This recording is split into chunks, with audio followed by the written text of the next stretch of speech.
Hi there.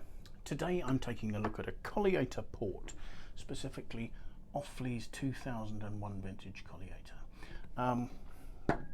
Offley are one of the more historic port houses, I guess. They trace their origins back to 1737 when they were founded as a trading company, trading between the UK and Portugal, and soon became quite heavily invested in shipping port and distributing that.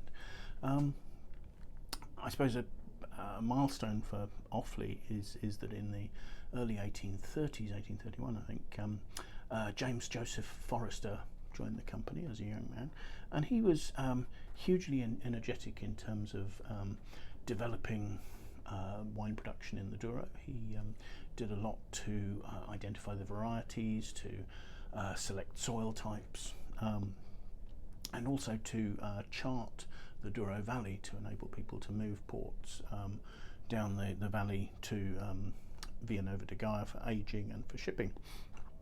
And unfortunately he died in 1861, but at still quite a young age, he was 50. But in that time the King of Portugal had appointed him Baron Forrester, so quite unusual for somebody who wasn't Portuguese to be honoured in such a way, and it perhaps shows the influence that he'd had and the lasting influence he's had on the trade. So today Offley are owned by a large group, Sogrape, who have other port houses, but also have a portfolio of high quality table wines as well. So you know, part of a high quality house and is a well distributed wine. A Colhieta is a single vintage tawny port, and what that means is that the wine is made in a similar way to a ruby port. It receives a fermentation and quite a short maceration before being fortified to stop fermentation and leave sweetness in the wine, but then receives long aging in oak barrels, old oak barrels. They're not necessarily going to give oak flavour. This particular one, I had to search for it, but on the back there's a note saying 2020, which I assume is the bottling date, so it would have spent 19 years in bottle. And this differs from age indicated tawny ports, sort of where you see 10-year, 20-year, 30-year, 40-year old ports, in that they are not single vintage wines. This doesn't have any older wine and doesn't have any younger wine in it, so it doesn't have additional complexity. I mean, it should have gained good complexity during its 19 years aging, but also isn't being refreshed by younger, fruitier wine for release and blend during the blending process.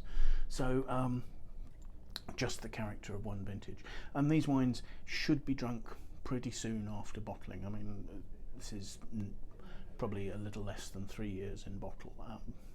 Probably doesn't pay to age it a lot longer than that. So let's have a look at the wine and see what we make of it. I think that's slightly cloudy. I wasn't expecting that there'd be a sediment in the wine, but it's a fairly nutty brown. There might be a little bit of red influence in there, but with an amber meniscus there at the edge. Swirling it, there are reasonably heavy tears running down the glass. That's not surprising. The wine is 20% alcohol and has probably somewhere in the region of up to 100 grams per litre of sugar. That would be normal, sort of 80 to 100 maybe. So let's have a look at the aromas and see. Gosh, that's wonderfully intense, wonderfully complex, and you've got a number of elements in there. There's a ripeness and a richness from dried fruit, which is primarily sort of sultana. Makes me think of Pedro Jimenez sherry, that sort of dried fruit. Fig, moving on to a raisin note, but then there are also slight rancio notes that suggest the wine's probably had some heat during aging, although it will have aged in Villanova de Gaia, sort of down close to the sea, away from the Douro. Almost certainly the lodges where this will have aged will have been quite warm, and that will have given some of this rancio character to the wine. And what do I mean by rancio? There may be notes of bacon fat sometimes, but in this case more a question of notes of candied peel, candied lemon peel, so very sort of Christmas cakey notes there. But there's also sort of slightly nutty, maybe hazelnutty and smoky sort of edge that develop tertiary notes that are slightly drying. So there's plenty going on in the wine's aromas there, and they're really quite intense, and you spend a lot of time musing on those. So let's taste.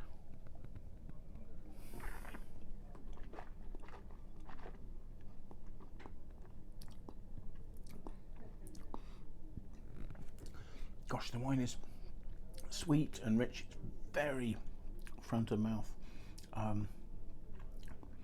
There's that ripeness. There's sort of the ripeness and richness of dried fig, sultana, moving on to raisin.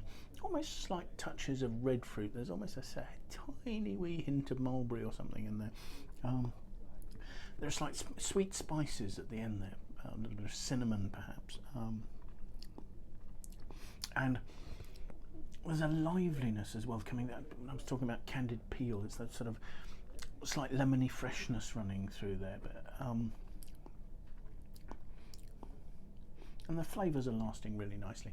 The other thing was there was quite a rush of spirity warmth at one stage in the mid palate that has now actually settled down, and it's leaving a sort of an aftertaste that is sort of an interplay between treacle, the ripeness of the dry fruit, the richness of the dry fruit, and those candied peel notes, and that's lasting really quite nicely. This is a fascinating wine with a nice roundness, and considering that it's not been refreshed with younger wines, it has a really nice youthfulness to it, as well as those developed nutty notes of complexity and age. So I hope you found that interesting. I'm certainly enjoying the wine. So Offley's 2001 Colhieta. Thank you for watching. I hope you found it interesting. Do join us again. Bye now.